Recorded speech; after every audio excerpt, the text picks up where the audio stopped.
Assalamualaikum warahmatullahi wabarakatuh. Perkenalkan, nama saya Alma Nurita Maulidani dari Fakultas Keguruan dan Ilmu Pendidikan Program Studi Pendidikan Ekonomi Universitas Jember. Di sini saya akan membahas materi kelas 10 bab 2, yaitu tentang masalah ekonomi dan sistem ekonomi. Adapun tujuan pembelajaran dari materi ini yaitu yang pertama, agar siswa dapat mengidentifikasi masalah pokok ekonomi. Kemudian yang kedua yaitu agar siswa dapat mendeskripsikan pengertian sistem ekonomi dan macam-macam sistem ekonomi. Seperti yang kita ketahui bahwa kelangkaan alat pemuas berupa barang dan jasa menyebabkan timbulnya masalah pokok ekonomi, yaitu bagaimana cara pelaku ekonomi ini dapat memenuhi kebutuhan dengan sumber-sumber ekonomi yang terbatas untuk memenuhi kebutuhan hidup yang banyak dan beraneka ragam. Berdasarkan teori ekonomi sendiri, masalah pokok ekonomi terdiri dari dua, yaitu ada masalah pokok ekonomi klasik dan masalah pokok ekonomi modern. Apa saja masalah pokok ekonomi tersebut? Kemudian bagaimana pelaku ekonomi menyelesaikan masalah ekonomi? Mari kita bahas. Pertama, kita akan membahas masalah pokok ekonomi klasik terlebih dahulu ya. Yang pertama, masalah pokok ekonomi klasik ini merupakan bahasan teori ekonomi klasik yang berpedoman pada pemikiran Adam Smith, David Ricardo, dan John Stuart Mill. Masalah klasik ekonomi ini merupakan masalah ekonomi yang dilihat dari sudut pandang yang paling sederhana. Masalah ekonomi klasik terdiri dari masalah produksi, masalah distribusi, dan masalah konsumsi. Kita bahas yang masalah produksi terlebih dahulu. Nah, masalah produksi ini merupakan masalah ekonomi yang berhubungan dengan produksi barang. Misalnya, bagaimana cara memproduksi barang, kemudian jenis barang apa yang akan diproduksi, dan pihak yang akan memproduksi barang tersebut, serta bagaimana penggunaannya sumber daya supaya dapat efisien. Kemudian masalah yang kedua yaitu masalah distribusi. Nah, masalah distribusi ini yang harus diperhatikan yaitu apakah barang dan jasa yang telah dihasilkan dapat sampai kepada konsumen dengan cara yang tepat. Karena jalur distribusi yang terlalu panjang akan membuat harga barang menjadi lebih mahal. Oleh karena itu, di sini seorang produsen harus memikirkan langkah-langkah yang tepat untuk menyalurkan barang dan jasa yang sudah diproduksi. Contohnya, untuk menyalurkan semen yang jumlahnya ribuan ton, tentu produsen tidak akan memilih becak sebagai alat angkut. Maka di sini produsen harus menggunakan truk-truk yang besar sebagai alat pengangkutnya. Kemudian masalah yang ketiga yaitu ada masalah konsumsi. Nah, masalah konsumsi ini berkaitan dengan pertanyaan apakah barang dan jasa yang sudah dihasilkan benar-benar dapat dikonsumsi oleh masyarakat yang memerlukan. Bisa jadi barang dan jasa tidak dapat dikonsumsi karena harganya yang terlalu mahal atau barang dan jasa tidak sampai kepada orang yang membutuhkan. Masalah pokok ekonomi yang kedua yaitu ada masalah pokok ekonomi modern. Nah, menurut aliran modern, masalah pokok ekonomi ini terdiri dari what, how, dan for whom. Kita bahas yang what dulu ya. Nah, yang what ini berkaitan dengan barang dan jasa apa yang akan diproduksi. Masalah what ini juga berhubungan dengan jenis barang dan jumlah barang yang akan diproduksi. Pertanyaan ini berkaitan dengan pengalokasian sumber daya, karena tidak semua barang dapat diproduksi. Jadi seorang produsen harus menentukan barang apa yang akan diproduksi, apakah makanan, minuman, pakaian. Kemudian produsen juga harus menentukan berapa jumlah barang yang akan diproduksi. Hal ini juga menyangkut jumlah sumber daya yang dimiliki. Kemudian masalah yang kedua yaitu how. Nah, how ini bagaimana barang dan jasa tersebut diproduksi. Masalah how ini juga menyangkut efisiensi penggunaan faktor-faktor produksi.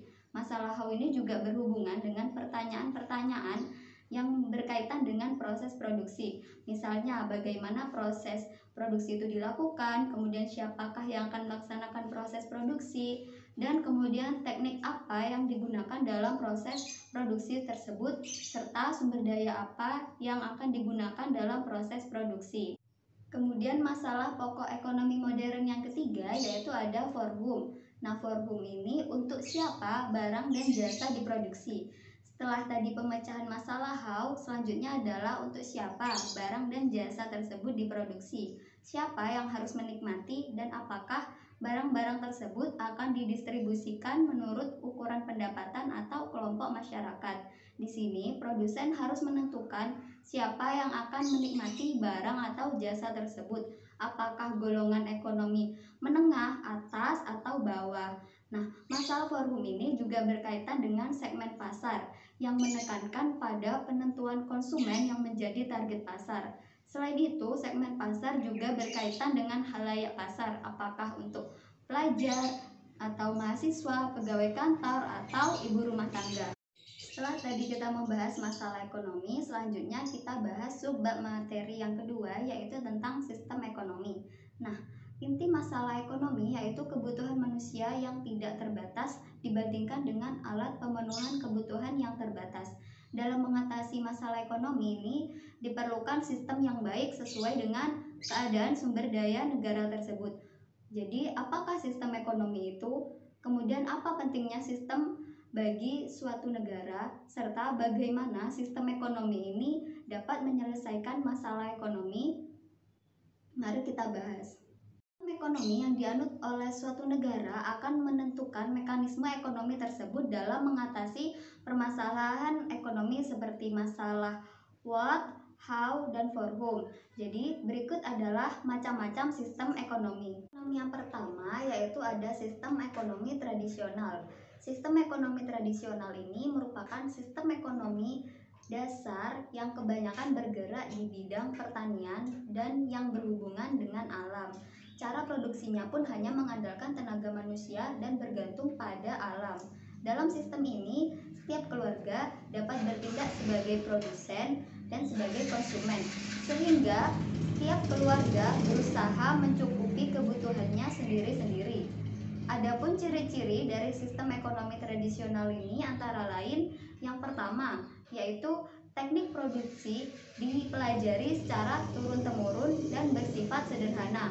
Kemudian ciri yang kedua yaitu hanya sedikit menggunakan modal. Kemudian ciri yang ketiga, pertukaran yang dilakukan dengan sistem barter atau pertukaran dengan barang. Kemudian ciri yang keempat yaitu belum mengenal pembagian kerja serta masih terikat dengan tradisi. Dan ciri yang terakhir yaitu dalam ekonomi tradisional ini tanah menjadi tumpuan kegiatan produksi dan sumber kemakmuran bagi masyarakat. Ekonomi yang kedua yaitu ada sistem ekonomi terpusat atau sistem ekonomi komando. Nah, pada sistem ini peran pemerintah sangat dominan dalam mengatur kegiatan ekonomi.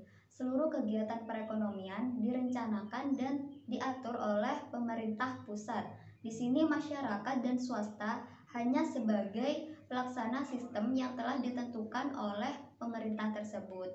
Nah, negara yang pernah menganut sistem ini yaitu ada negara Rusia, Tiongkok, Korea Utara, dan Kuba. Adapun ciri-ciri sistem ekonomi komando ini antara lain yang pertama yaitu sumber alat dan sumber daya produksi dimiliki dan dikuasai oleh negara, sehingga masyarakat di sini hampir tidak memiliki hak milik atau tidak diakui. Kemudian ciri yang kedua yaitu pekerjaan yang tersedia dan siapa yang akan bekerja ditentukan oleh pemerintah.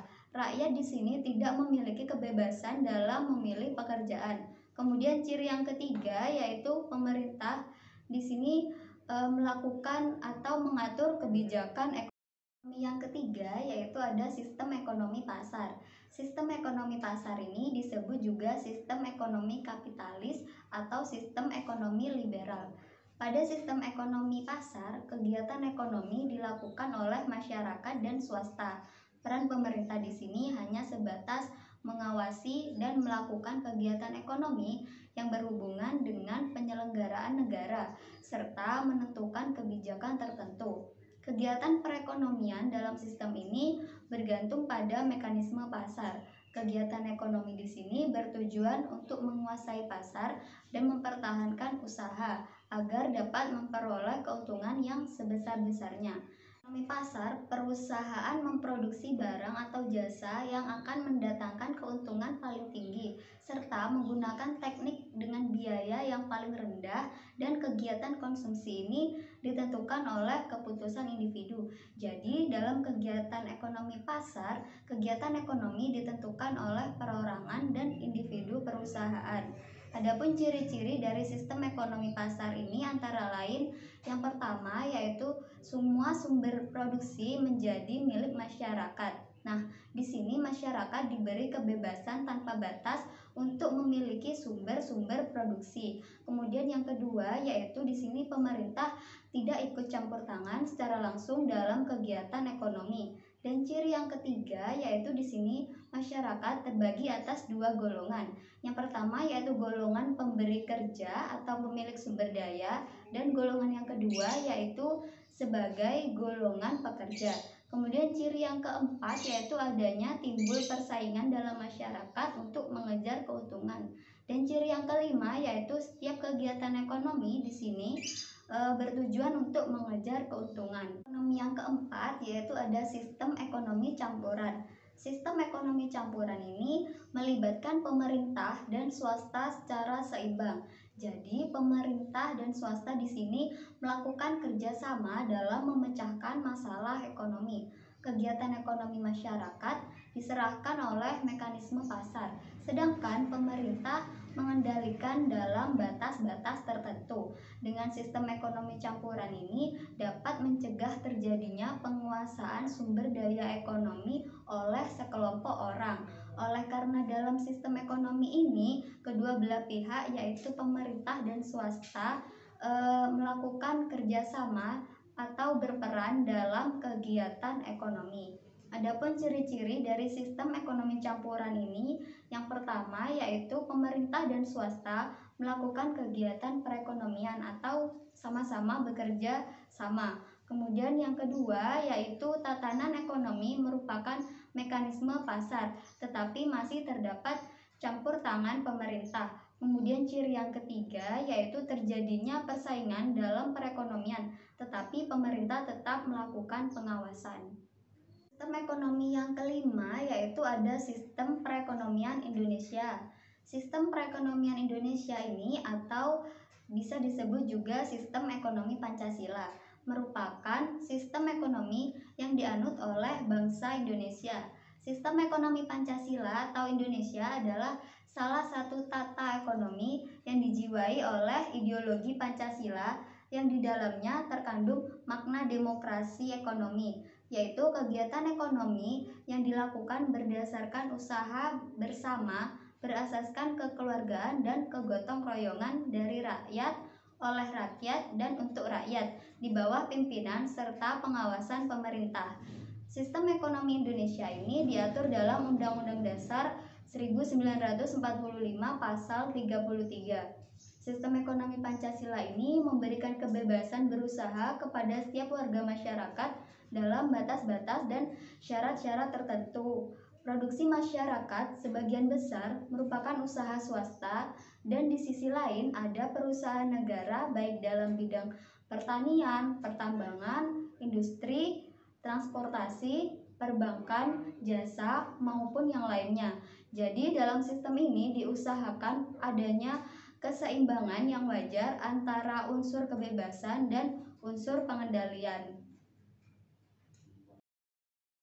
Cukup sekian pembahasan materi tentang masalah pokok ekonomi dan sistem ekonomi. Semoga dapat bermanfaat. Terima kasih. Wassalamualaikum warahmatullahi wabarakatuh.